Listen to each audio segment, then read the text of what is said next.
tristesse, par exemple, on la qualifie de dépression. Il va lui donner l'âme pour support.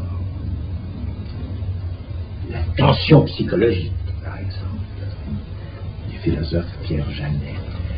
Mais ça n'est pas un état d'âme. C'est simplement une faute morale, comme s'exprime Dante, voire Spinoza, un péché. Ce qui veut dire une lâcheté morale qui ne se situe en dernier sort que de la pensée, soit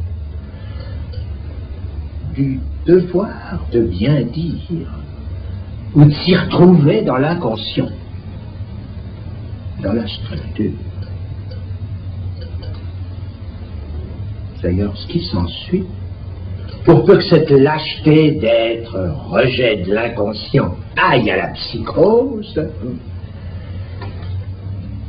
c'est ce que je définis, du retour dans le réel de ce qui est rejeté, du langage dans l'occasion. Et c'est l'excitation maniaque par quoi ce retour se fait mortel. À l'opposé de la tristesse, ce qu'il y a, c'est le gai savoir, lequel est, lui, une vertu.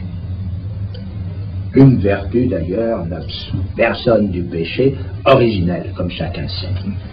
La vertu que je désigne du gai savoir en est l'exemple de manifester en quoi elle consiste, non pas comprendre, piquer dans le sens, mais le raser, d'aussi près qu'il se peut, sans qu'il fasse lutte pour cette vertu.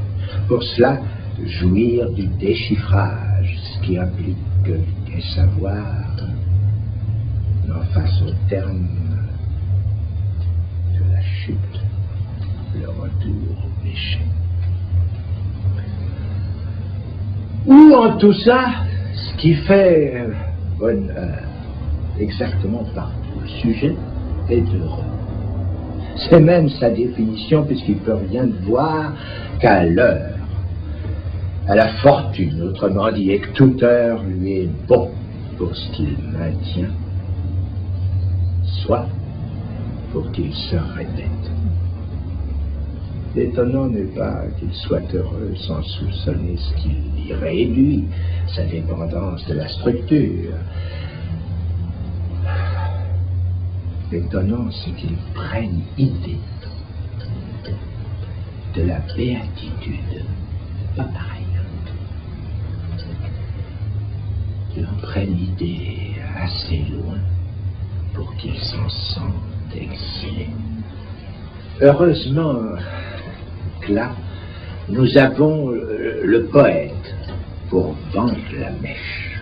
Dante, que je viens de citer. D'autres. Or, ces roulures qui font cagnotte au classicisme. Un regard, celui de Béatrice, soit 3 fois rien, un battement de paupières et le déchet exquis qui en résulte. Et voilà surgit l'autre. L'autre que nous devons identifier à sa jouissance, à elle. Celle que lui, Dante, ne peut satisfaire, puisque d'elle, il ne peut avoir que ce regard, que cet objet, mais dont il nous énonce que Dieu la comble. C'est même de sa bouche à elle qu'il nous provoque à en recevoir l'assurance. Paradiso. À quoi répond en nous ennui. Mots dont à faire danser les lettres comme au cinématographe jusqu'à ce qu'elles se replacent sur une ligne. J'ai recomposé le terme unia, dont je désigne l'identification de l'autre